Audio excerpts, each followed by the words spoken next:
9h, 11h, Europe 1 Culture Média. Philippe Vandel. Bonjour Léa Drucker. Bonjour Philippe. Bienvenue dans ce studio. Actrice, comédienne, César, la meilleure actrice pour le film Jusqu'à la garde, c'était en 2019. On vous a vu dans L'homme de sa vie, le film de Zabou Bretman, Les meilleurs amis du monde de Julien Rambaldi, au théâtre sous la direction d'Agnès Jaoui ou encore Édouard Baird. Et votre actualité, c'est Le monde d'hier. C'est un film de Diastème avec Denis Podalides, Benjamin Biolay, Jacques Weber. Excusez du peu, ça sort mercredi. Lenoir.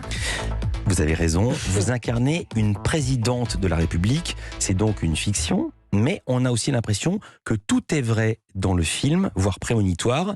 C'est une présidente qui ne veut pas se représenter. On pense à François Hollande. On est à 3 jours du premier tour de l'élection. Que découvre-t-elle, cette présidente ? Elle découvre déjà. Alors, je ne peux pas tout raconter, mais enfin, elle découvre. Il va y avoir un accident dans ce parcours, dans cette fin de règne, on va dire, de ces 3 derniers jours de son pouvoir, de leur pouvoir, parce qu'elle n'est pas toute seule. Elle est entourée de son secrétaire général, avec qui elle a une relation assez particulière. Et elle découvre, ils sont face à un peu à leurs échecs, en fait, et face à des enjeux de vie ou de mort aussi, des enjeux personnels. Et puis des enjeux plus collectifs, plus universels. Et c'est surtout une histoire de personnages qui sont face à des rêves brisés aussi, à des illusions perdues. Ils se sont, pour la relation entre cette présidente et son secrétaire général, ils se sont construits ensemble, ils ont rêvé ensemble de ce pouvoir, ils l'ont obtenu. Et aujourd'hui, ils sont complètement effondrés. Puisque vous en parlez, on va l'entendre. Il est incarné, ce secrétaire général, par Denis Podalides. Fonction peu représentée au cinéma, on la connaît mal. Pourtant, des gens omnipotents, omniscients, avec un lien extrêmement privilégié avec le président. On va entendre un extrait. Le secrétaire général vient de vous alerter sur ce candidat d'extrême droite, Willem, qui ne cesse de monter dans les sondages. Willem ne fait peur à personne pour le moment, mais comme moi, tu sais qu'il est très dangereux. Regarde ce qui se passe dans les villes ou dans les régions que leur parti dirige. Au début, tout va bien, c'est la fête du cochon, c'est le retour des crèches, puis très vite, c'est l'horreur, les migrants, les homosexuels, les juifs, les arabes, les chômeurs, tout le monde y passe. Et je te parle pas de la peine de mort, de l'avortement. Avec lui, ce sera la même chose, il commencera en douceur, et puis... hélas, ce ne sont que des villes ou des régions.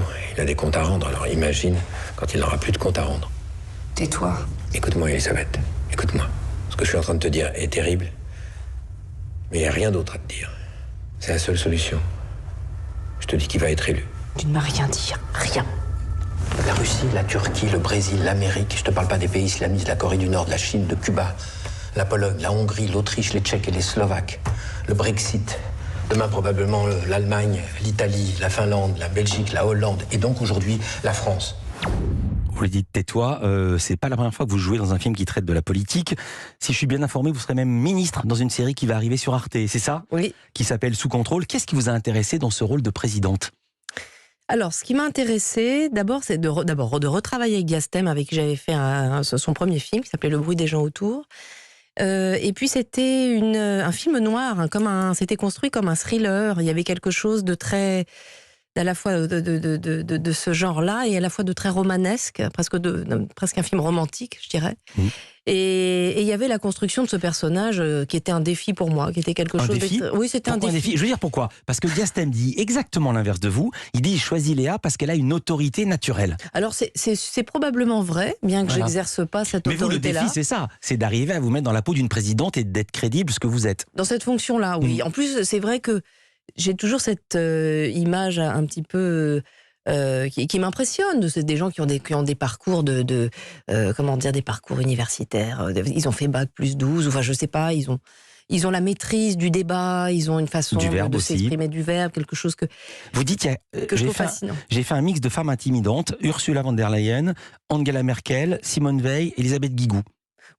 Entre autres, oui, c'est vous qui l'avez dit. Oui, je l'ai dit. Ouais. Non, c'est-à-dire que ce sont des femmes. J'étais intéressée par des personnages féminins qui sont des femmes qui ont une force de conviction et qui arrivent et qui n'ont pas besoin de lever la voix pour se faire entendre et qui ont des hautes responsabilités. Et la haute responsabilité, c'est un domaine que je trouve fascinant, qui m'intrigue et que moi je n'explore pas. Enfin, j'ai pas de grandes responsabilités. C'est quelque chose qui s'est perdu. Je veux dire pourquoi ça m'a frappé. Il n'y a pas 4 femmes politiques actuelles dans vos références, ni Anne Hidalgo, ni Ségolène Royal, ni Valérie Pécresse, ni Marine Le Pen. Alors parce qu'on a souvent besoin, quand on construit un personnage, d'aller assez loin, quand même de laisser une part à l'imaginaire et puis finalement d'aller vers des choses En tout cas, pour moi, il fallait que j'aille vers quelque chose d'extrêmement différent, d'extrêmement pas trop proche, quoi, du paysage qui est autour de moi. Au contraire, pour pouvoir construire quelque chose qui est aller vers quelque chose d'un peu plus risqué. Quand vous étiez petite, vous imaginiez pas du tout être présidente de la République. Non, pas du C'est tout. le portrait pré-fame Lisa Marie Marquez dans ce studio avec Léa Drucker. Culture Média continue.